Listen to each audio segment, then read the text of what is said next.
श्रेष्ठा भगवान का लीलाभूमि भारत हेउछि एपरि एक देश जेउथि भरि रहिछि पुष्पर हास्य विकास मलयर मदिर स्पर्श जार कोण अनुकोणरे भरि रहिछि शांति और सहानुभूतिर दरदि भरा हृदय जार माटिरे सर्वदा फुटि उठिछि वीर ओ वीरांगना मानक जातीय कुसुम यार सौंदर्य विमोहित होई कवि कहिछन्ति मधुमय सृष्टि सुधामय सृष्टि अमृतमय है जाग नर नारी अमृत शक्ति पिया से अमृत पय है।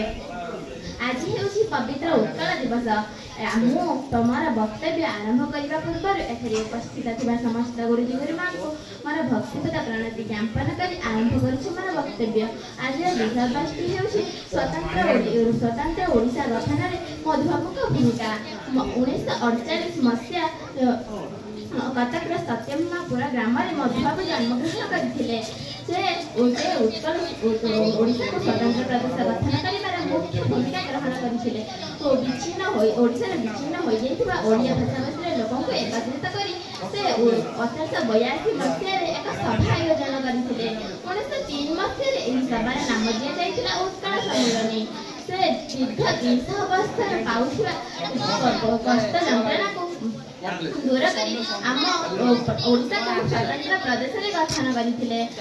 ओडिशा किंतु दुख परितापर विषय होइछि आज आम ओडिशा भूमि पछरे कारण आमर सत पछरे आंध्र प्रदेश गठन करा जायतिला किंतु से आज आम बहु आगे आपण माने जानिथिबे बधुए आम ओडिशा रे लोक कला नृत्य संगीत संस्कृति रे विश्व दरबार रे प्राधान्य पाइथिला किंतु से आज बहु पछरे एथिबाई आम समस्त को समवेत प्रचेष्टा करबा को पड़िबो।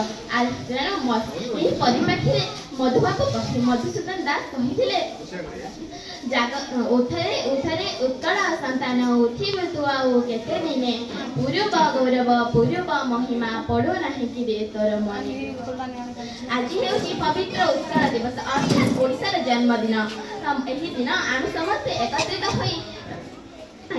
होई शपथ नेबा उचित कि आम मातृभूमि सेवा करबा निजर रक्त बिंदु दान करी आम मातृभूमि को सेवा करबा निज मातृभूमि को भल पाइबा और मां को उच्चरे रखिबा एति कहि हम वक्तव्य शेष करछि।